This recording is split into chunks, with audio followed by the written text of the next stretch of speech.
Hello दोस्तों, नमस्कार। मैं अखिलेश कुमार आपका स्वागत करता हूं मार्गदर्शन इंस्टीट्यूट की ऑनलाइन क्लासेस में। आप लोग कैसे हैं? हमारे ख्याल से आप लोग स्वस्थ होंगे और मस्त होंगे। आइए हम साइंस का जो चैप्टर तरंग चल रहा था उसी का पार्ट 3 है। आप पार्ट 2 देख चुके होंगे, पार्ट 3 है। तो आपको कई पार्टों में देखो, ये ध्वनि तरंग है। अब आप केवल ध्वनि बता देते हैं, लेकिन बहुत सारी ऐसी चीजें छोड़ के लोग चले जाते हैं। ठीक है, तो जो आप कहीं से पढ़े हो या नोट्स में है, कहीं से लिखा हो, जैसा भी हो, लेकिन जो हम पढ़ा रहे हैं इसमें कोई चीज छोड़ेंगे नहीं। सारी इंपॉर्टेंट चीज बताएंगे, जो है सारी चीज इंपॉर्टेंट बताएंगे। आपको कोई दिक्कत नहीं होगी पढ़ने में। अगर आप एक बार वीडियो देख लेंगे तो एक बार वीडियो देखने से ये होता है कि आपके साइंस के क्वेश्चन वहां छूटेंगे नहीं। क्या होगा? साइंस के क्वेश्चन वहां छूटेंगे नहीं। तो कहने का मतलब ये है कि आप पढ़ाई अच्छे से करते रहें, क्योंकि एग्जाम आपके पास में लगे हैं। एग्जाम तो पास में लगे हैं, लेकिन आप लोग तैयारी नहीं करते हैं। एग्जाम पास में लगे हैं, लेकिन क्या करते हैं आप लोग? तैयारी नहीं करते हैं। कब तैयारी करेंगे? जब एग्जाम डेट आ जाती है, तब कहोगे लाओ 10 दिन में पढ़ लें, 10 दिन में तो हमारा हो जाएगा। और उसी चक्कर में दो दो एक एक साल की मेहनत आपकी खराब चली जाती है लास्ट में। ठीक है, तो कहने का मतलब अपना प्रिपरेशन छोड़िए नहीं, धैर्य रखें, सिलेक्शन होगा, पक्का होगा। तो आइए हम एक सेशन की बात कर रहे हैं। चैप्टर है तरंग का। इसमें ध्वनि की, ध्वनि तरंग की आवर्त परास क्या होती है, इसमें हमने बता दिया था कि अवश्रव्य श्रव्य तरंगे पराश्रव्य तरंगे क्या होती है, सब हमने बता दिया था। इसके दूसरे वाले पार्ट में, आपकी पार्ट 3 वाले में आपको और जानकारी दी जाएगी। अब जैसे जानकारी ये दी जाएगी, कुछ ऐसी तरंगे होती हैं उनका कहाँ यूज होता है, ठीक, उनके बारे में जानकारी मिलेगी। अब आइए बताते हैं इसमें क्या है। अवश्रव्य तरंगे क्या है? श्रव्य तरंगे 20,000 20,000 नहीं, 20 हर्ट्ज से कम होती है। क्या होती है? 20 हर्ट्ज से कम। जो श्रव्य तरंगे होती हैं 20 से 20,000 हर्ट्ज। कितने? 20 से 20,000 हर्ट्ज, यानी कि मनुष्य सुन सकता है। ठीक है। पराश्रव्य हमने बताया था दूसरे वाले वीडियो में, आप ध्यान से देख लेना। पराश्रव्य तरंगे 20,000 हर्ट्ज से अधिक की होती हैं और अवश्रव्य तरंगे 20 हर्ट्ज से कम की होती हैं। ये बात समझ में आ गई कि नहीं इतनी? ये हमने जो बात आपको बता रहे हैं, ये पॉइंट समझ में आया? ठीक है, अगर ये पॉइंट समझ में आ गया है तो आपका रेलवे में पक्का सिलेक्शन है, क्योंकि सारे पॉइंट आपके इंपॉर्टेंट हैं।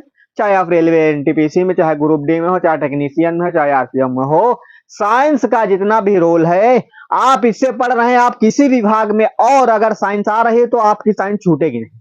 ठीक है, तो और आगे हम बताते हैं। अब बात आती है पराश्रव्य तरंग का यूज कहां पे होता है, पराश्रव्य तरंगों का उपयोग क्या है। पराश्रव्य तरंगों का उपयोग के बारे में हम आपको बताएंगे कि उपयोग कहां पे होता है। क्या है उपयोग? उपयोग, यह तरंग पहली बार गल्टन सिटी के द्वारा उत्पन्न किया गया है। किसके द्वारा? गल्टन सिटी एक वैज्ञानिक है, उनके द्वारा यह उत्पन्न किया गया था। बात समझ में आ रही है?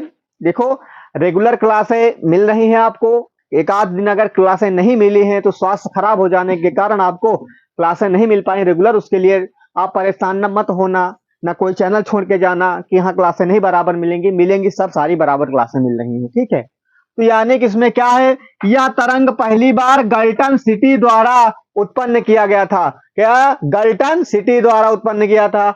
उसके बाद नेविगेशन में संकेत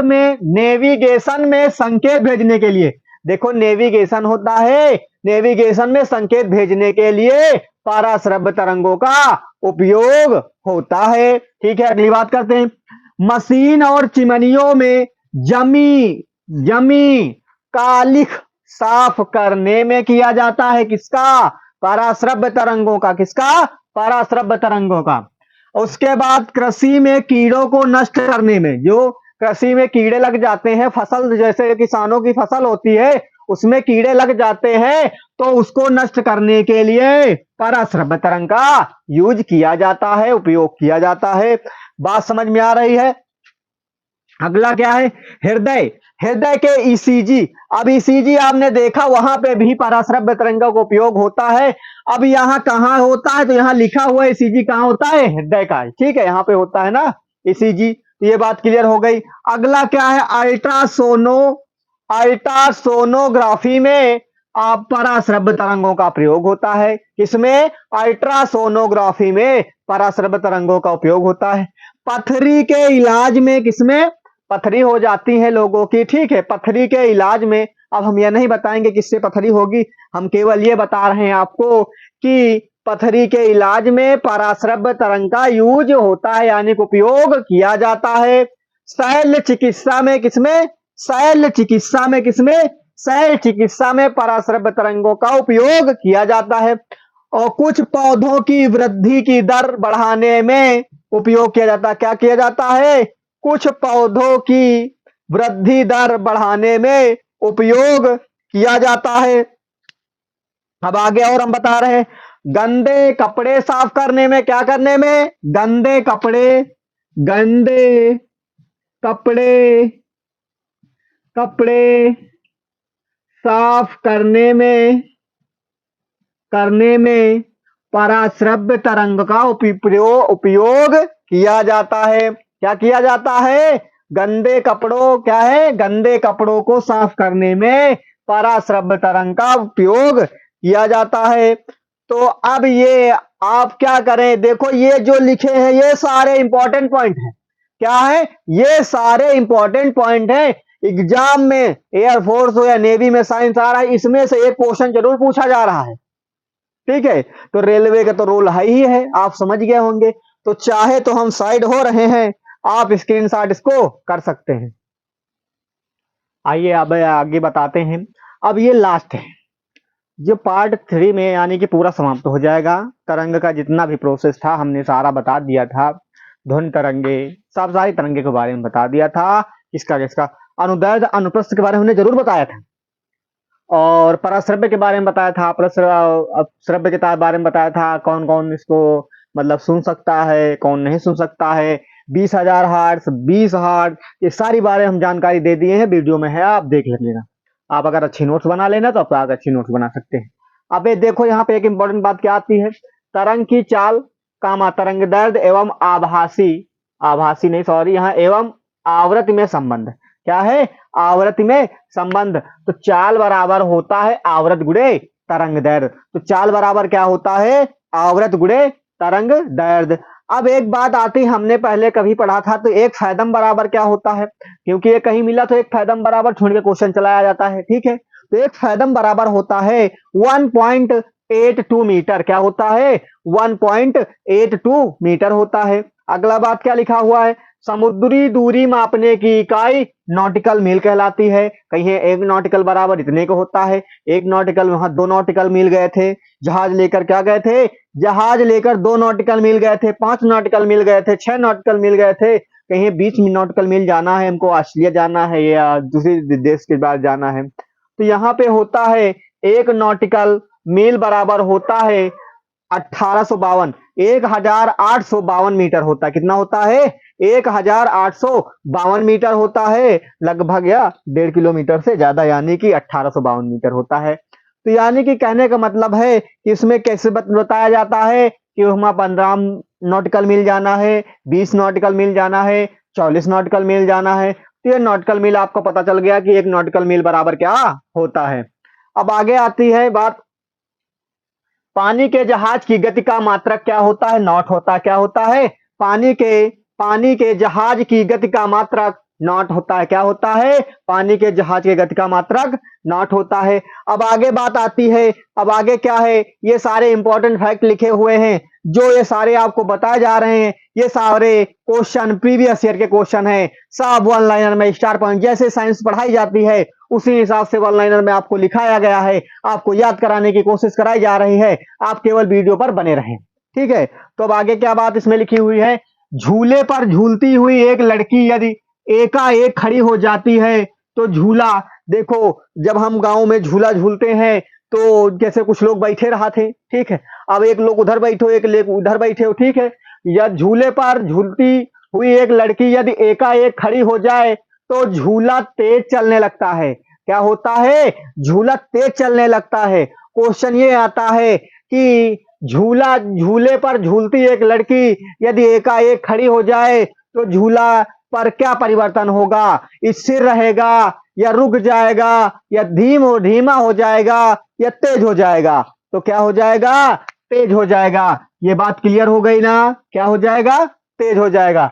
अब आगे बात आती है, पृथ्वी के केंद्र पर किसी पिंड का भार, पृथ्वी जो होती है, पृथ्वी का जो सेंटर पॉइंट होता है यानी कि केंद्र पर पृथ्वी के केंद्र पर किसी पिंड का भार शून्य होता है। क्या होता है? शून्य होता है। अगली बात आती है, अब आगे क्या बात आती है? अब आगे पृथ्वी से विषुवत रेखा पर ध्रुव की ओर। देखो, पृथ्वी से विषुवत रेखा यानी कि पृथ्वी से विषुवत रेखा से ध्रुव की ओर जाने पर किसी व्यक्ति या पिंड का भार बढ़ जाता है। क्या होता है? चाहे व्यक्ति हो चाहे पिंड हो, भार में क्या परिवर्तन हो जाएगा? बढ़ जाएगा। क्या होगा? बढ़ जाएगा। कहां से जाएगा? पृथ्वी से विषुवत रेखा से ध्रुव की ओर। पृथ्वी से विषुवत रेखा से ध्रुव की ओर जाने पर किसी व्यक्ति या पिंड का भार बढ़ता है। क्या होता है? बढ़ता है। ये बात समझ में आ गई ना? किसी प्रकार की किसी को दिक्कत तो नहीं है? चलिए ठीक है, दिक्कत नहीं है। और वापस विषुवत रेखा की ओर आने पर भार क्या होता है? कम होता है। अगर आप जा रहे हो तो बढ़ेगा, अगर वापस आ रहे हो तो घटेगा। दोनों बात क्लियर हो गई ना? एक ही स्टार पॉइंट में आपको दोनों बात समझा दी गई है। ठीक है, आगे क्या बात होती है? अगला, जब ध्वनि के स्रोत और श्रोता के बीच सापेक्ष गति हो रही हो तो श्रोता द्वारा सुनी गई ध्वनि की आभासी आवृत्ति और ध्वनि स्रोत द्वारा उत्पन्न वास्तविक आवृत्ति के अंतर पाया जाता है। इसी घटना को डॉपलर प्रभाव कहते हैं।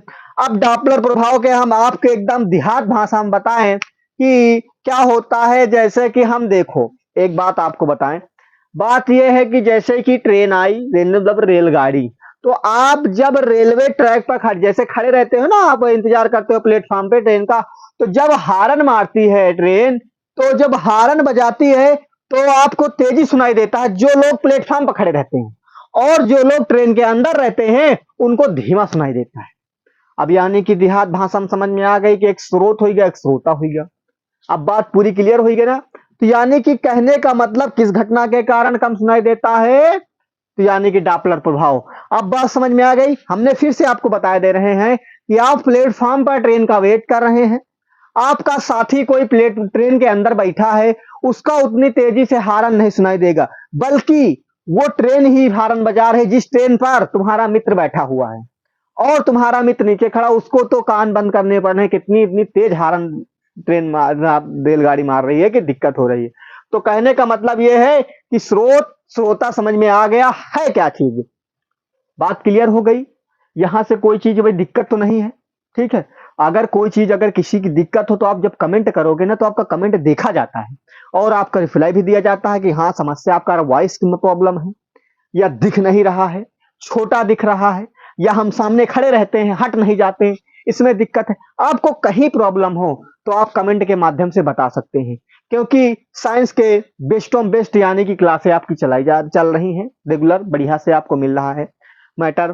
तो अगर किसी प्रकार की दिक्कत, पहले इसको आप स्क्रीनशॉट कर लें, नहीं तो बात को कहेंगे कि हम आप खड़े रहते हैं, स्क्रीनशॉट कर नहीं पाते। तो आप स्क्रीनशॉट कर लिए होंगे। तो जो साइंस का जो तरंग वाला रोल था इसमें, ये समाप्त हो चुका है। आगे इसके चैप्टर चलेगा। तो हम आज की क्लास यहीं तक की रखते हैं। आपको एक बात और बता दे रहे हैं, जो लोग हमारा चैनल सब्सक्राइब नहीं किए हुए हैं वो पहले चैनल सब्सक्राइब करें और वीडियो को लाइक करें। अब सब्सक्राइब करने और उसके बाद बेल आइकन दबा देने, उससे क्या होता है कि जब वीडियो हम लोग यहाँ जैसे लाइव रहते हैं, रिकॉर्डेड क्लास पढ़ती है, तो कम से कम आपको भी जानकारी पड़े कि हाँ, मार्गदर्शन इंस्टीट्यूट हमारा जो परिवार, वहां से वीडियो आ रहे हैं, हमको पता चला, हम देखे वीडियो। तो इसलिए चैनल को सब्सक्राइब करना बहुत ही जरूरी है। तो आप चैनल को सब्सक्राइब कर लें। ठीक है, धन्यवाद।